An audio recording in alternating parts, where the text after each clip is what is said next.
Assalamualaikum warahmatullahi wabarakatuh. Welcome back to my channel, guys. Jadi di sini kebetulan gue punya teman gue ini punya cerita menarik lah. Cerita pada tahun berapa sih? 2000 berapa? 2000 Agak kencang dikit soalnya.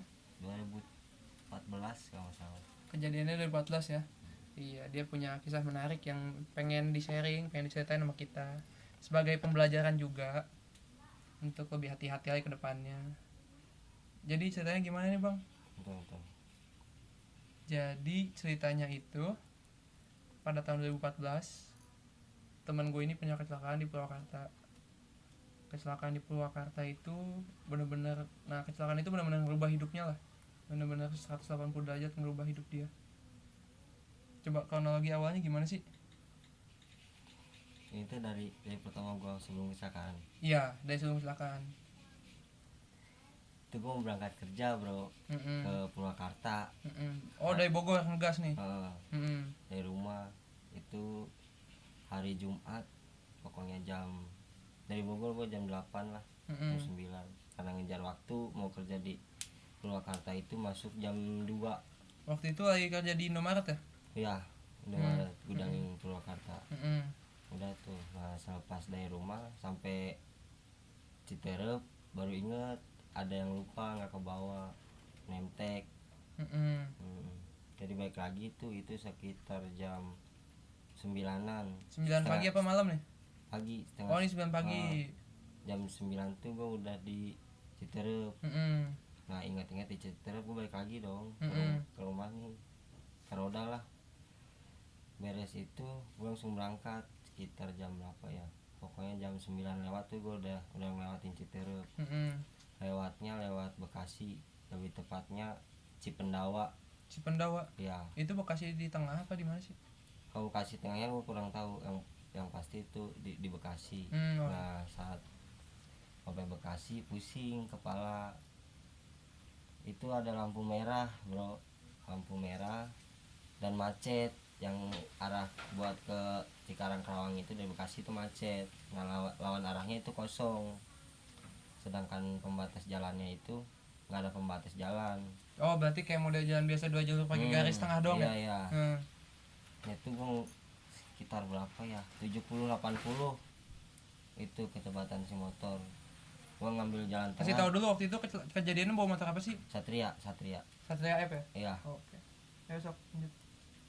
Udah mau nyampe pas ngebut itu tiba-tiba ada orang keluar dari salah mobil. Yang gue nggak tahu itu orang apa bukan. Pokoknya jarak pandang 5-10 meter itu gue masih dikasih lihat. Nah pas orangnya keluar dari salah mobil itu gue tahu-tahu udah ada di pinggir jalan. Oh, jadi posisinya tuh lu cepat banget nih. Yoi. Pas kejadian lu nggak tahu gimana ceritanya, lu nabrak bangun. Nah lu pingsan di situ. Bangun udah di pinggir jalan. Iya, pinggir jalan berdiri dong. Gue nggak tahu kalau gue kecelakaan orang. Saat pandang 5 meter sampai 10 meter itu pandangan gue udah hitam.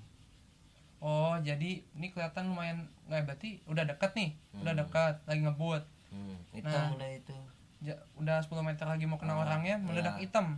Padahal belum kena saat itu. Nggak tahu udah kenapa, belum kalau menurut gue belum. Menurut lu belum kena, tiba-tiba lu hitam aja pingsan gitu. Itu kejadian 10.45 masih pagi nih ya, hari Jumat tepatnya. Tahu-tahu gue di pinggir jalan, baju sobek, gue jatuh, tangan gue patah. Tapi awalnya belum sadar kan? Belum sadar. Pas gue bangun nih, gue mau ngambil handphone. Posisi handphone ada di jaket? Ada di jaket sini. Baju ada di baju agak gitu. Yang kantongnya di sini. Kantongnya ada di sebelah kiri. Saat gue mau ngambil HP untuk ngabarin kalau gue kecelakaan, pakai tangan kanan. Nah Ternyata cuman segini yang gerak. Pas gue lihat, taunya tulang gue udah keluar. Keadaan patah. Kaget dong, kata gue dada aja udah sampai sobek, kasarnya rusuk udah sampai patah lah satu. Tapi posisi itu lu belum bisa ngerasain sakit ya? Setelah nelpon itu si cewek gue lah dulu cewek gue itu beres nelpon dia tuh udah langsung gue matiin. Tahu-tahu mati, gue pingsan lagi kalau nggak salah. Dibawalah ke rumah sakit. Bangun-bangun dari rumah sakit lagi. Rumah sakit Elizabeth tuh, gue inget banget. Dari situ dijelasin, rupanya lu nabrak orang. Gue nggak tahu, iya, cuman gue udah mikirnya apa sih kan.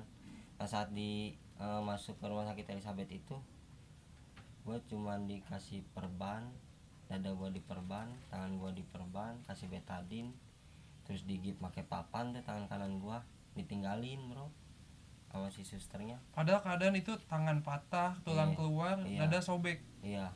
Nggak dijahit sama sekali, cuma dikasih perban. Dikasih perban doang sama betadine. Itu ngaco sih menurut gue, parah. Mendingan ngaci bisa bangun rumah ya kan. Kalau ngaco mah emosian. Yoi. Udah tuh. Saat gue di tempat di rumah sakit Elizabeth itu, gue digulung bro. Sama si keluarga korban. Keluarga korbannya. Posisi lu di situ masih sendiri dong? Gue sendiri dalam infusan, tapi gue sadar, gue ngelihat kalau tempat tidur gue tuh digulung penuh gitu sama saudara Diana. Itu sampai gue bilang tuh dalam hati tuh, kalau emang gue harus mati aja lah tengok. Saking pasrahnya gitu. Pasrah karena posisi sendirian, nggak bisa gerak lagi di. Kasarnya udah aja sih pukulin gue di situ gitu loh. Cuman harus dengan cepat lah, jangan sampai gue ngerasain sakit gitu. Nah saat udah berbaring, tuh kawan gue namanya Dimas. Datang akhirnya. Dimas Black sama Beler itu bawain gua oksigen. Nah pas sampai tempat tidur gua tuh, itu si saudara-saudara yang gulung gua itu pindah, langsung cabut karena ada kawan yang tadinya gua udah pasrah. Udahlah, mampus aja deh gua. Udah pasrah tuh gua. Kawan gua datang bawa tabung, baru megar. Nggak lama nyokap gua datang, nyokap gua, cewek gua sama Ndetono itu datang. Itu datang, cewek gue ngabarin ke tempat kerja nyokap. Nah itu jalan tuh sama langsung dapat kabar langsung berangkat pagi. Cewek gue, nyokap gue sama Ndetono itu di bonceng 3 motor Beat dari Bogor sampai Bekasi. Helm 1 bro. Karena emang keadaannya pasti panik banget kan. Iya, gue juga nggak tahu gue nabrak orang apa nggak, gue nggak tahu sampai. Tapi yang lucunya nih, orangnya sampai kejadian tangan patah, tulang keluar, dadanya sobek, motornya tuh gak ada hancur sama sekali, cuma full step bengkok sama behel lecet, sisanya nggak ada, baret di body pun nggak ada. Makanya tapi orangnya yang hancur. Gue nggak tahu itu gue kenapa sampai bocah kopem nih, bocah basis gue lah yang kena kasarnya, sampai bilang itu korbannya parah amat. Jadi posisinya tuh ketika lu udah mendingan nih, diupload di Facebook. Foto diupload di Facebook. Keadaan lu lagi muka lu darah semua. Hancur. Tapi pertanyaannya bingung, di kepala nggak ada luka, nggak ada yang dijahit juga, tapi satu muka isinya darah. Nah dari situ bingung tuh darah dari mana. Nah sama si ceweknya ini fotonya diupload ke Facebook, foto Tony. Ada yang komen temennya Tony, itu korbannya kok parah banget. Padahal itu Tony yang ketutupan darah mukanya. Si TB Aprizal tuh, caut lah. Udah tuh, nah gua keluar dari gua masuk rumah sakit sampai jam 6 maghrib itu sekitar 2 jam 3 jam. Itu nominal yang udah keluar itu 3.500.000. 3,5 itu cuma buat perban, betadine sama gips kayu plastik. Iya, kayu sama infusan lah. Sampai gua keluar dari rumah sakit itu harus ada duit 2 juta. Mobil lah orang tuanya cewek gue ya kan. Jatuhnya bokap gue yang ngelobi, terus duitnya dikasih 1 juta. Nah saat di lobby itu yang ditinggalin itu bokap gue buat jaminan, gue langsung dibawa kabur.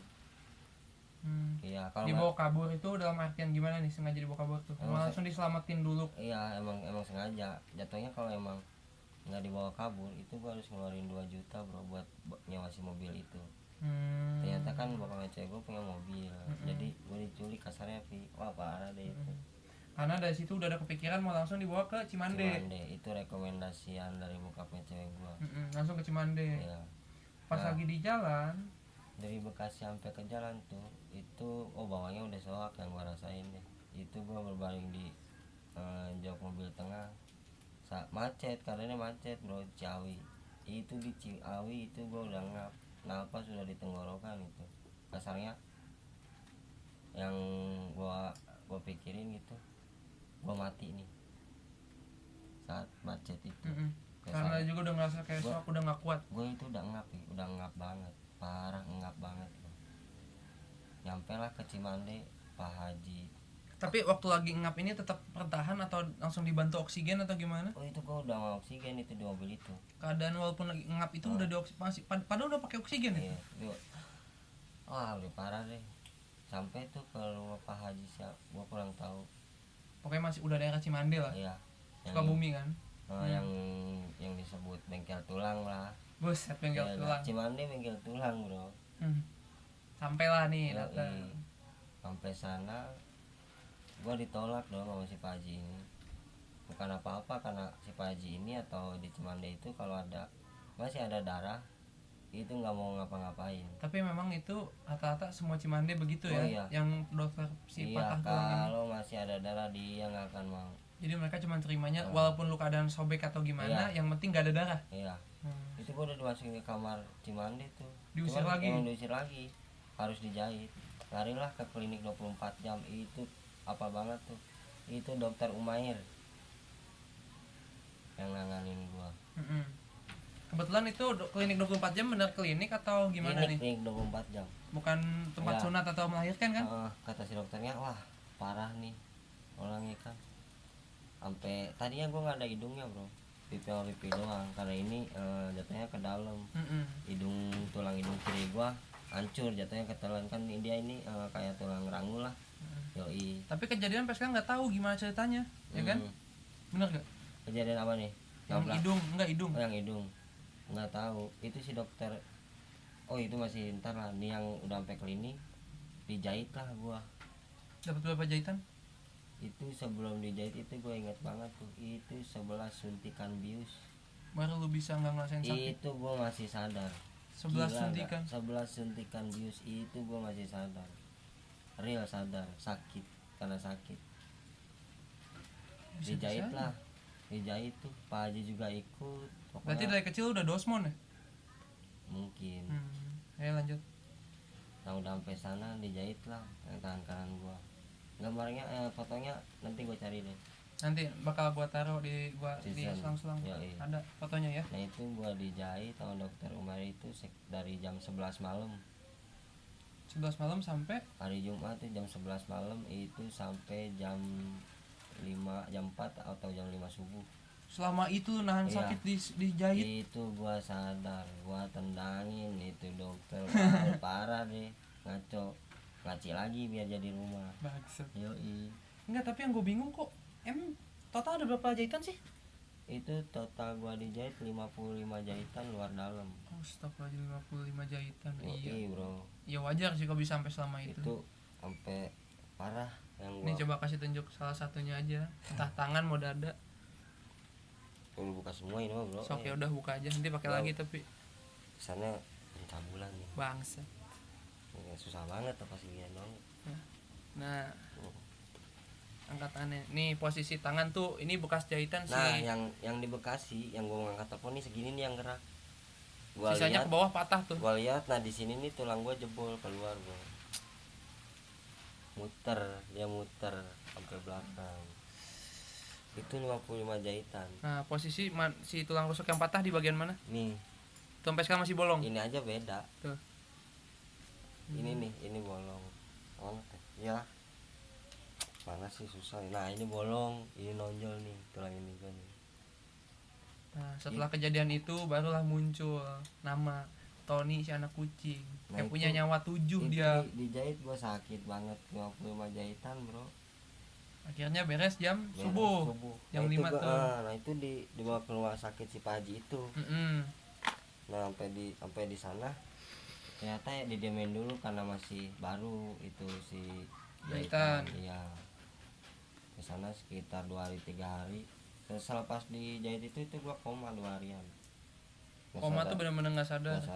2 hari. Iya, nah itu udah di sono diurut, enak itu diurutnya, cuma dipegang gini doang bro, gua diurut sama Pak Haji di Cimande.